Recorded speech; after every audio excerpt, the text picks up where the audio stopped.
August 2 சனிக்கிழமை. அதிகாலை ஜெபம். அதிகாலையில் உமது கிருபையை கேட்க பண்ணும். சங்கீதம் 143:8. உமக்கு பிரியமானதைச் செய்ய எனக்கு போதித்தருளும். சங்கீதம் 143:10. அதிகாலையிலே கர்த்தருடைய பாதத்தில் அமர்ந்திருப்பது அவருக்கு பிரியமானதாகும். தாவீது தன் தேவனை பிரியப்படுத்த வேண்டுமென்ற வாஞ்சை கொண்டதினாலே தினந்தோறும் அதிகாலையிலே எழும்பி தேவ சமூகத்துக்கு வந்து, ஆண்டவரே, உமக்கு பிரியமானதைச் செய்ய எனக்கு போதித்தருளும் என்று ஜெபித்தார். தேவனை பிரியப்படுத்த நம் சுய பலத்தினாலோ நீதியினாலோ சுய முயற்சியினாலோ முடியாது. ஒவ்வொரு நாளும் அதிகாலை வேளையில் தேவ சமூகத்துக்கு எழும்பி வந்து, ஆண்டவரே எனக்கு போதியும் என்று கேட்கிறவர்களே தேவனை பிரியப்படுத்துவார்கள்.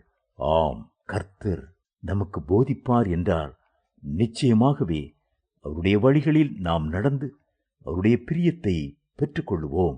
கர்த்தர் நமக்கு போதிக்க அதிகாலை நேரம் மிகுந்த இன்பமானதும் இனிமையானதுமான நேரமாகும்.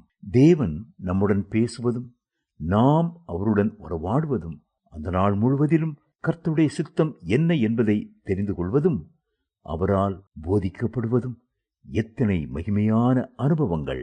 வேதம் சொல்கிறது, பகலில் குளிர்ச்சியான வேளையிலே தோட்டத்தில் உலாவுகிற தேவனாகிய கர்த்தருடைய சத்தத்தை அவர்கள் கேட்டார்கள். ஆதியாகமம் 3:8. தேவனோடு உறவாட அதிகாலை வேளையில்தான் நம் இருதயம் அமைதலாகவும் சமாதானமாகவும் இருக்கும். அந்த வேளையில் தேவ சத்தத்தை நாம் தெளிவாக கேட்டு மகிழ முடியும். அதன் பின்பு பகல் நேரங்களில் உலக அலுவல்கள், உலக பாரங்கள் நம்மை நெருக்கி போடக்கூடும்.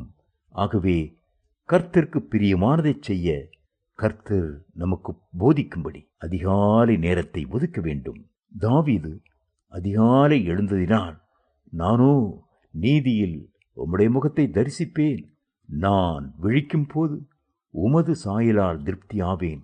சங்கீதம் 17:15 என்று எழுதுகிறார். தாவீது மட்டுமல்ல, எல்லா தேவனுடைய பரிசுத்தவான்களும் அதிகாலை எழும்பி தேவனோடு உறவாடி அவருடைய மெல்லிய சத்தத்தை கேட்டு பழக்கப்பட்டிருந்தார்கள். ஆபிரகாம் அதிகாலையில் எழுந்து என்று ஆதியாகமம் 22:3 வாசிக்கிறோம்.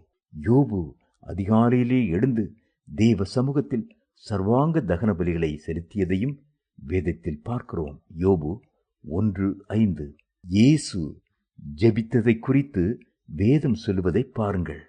அவர் அதிகாலையில் இருட்டோடே எழுந்து புறப்பட்டு வனாந்தரமான ஓரிடத்திற்கு போய் அங்கே ஜெபம் பண்ணினார். மார்க் 1:35.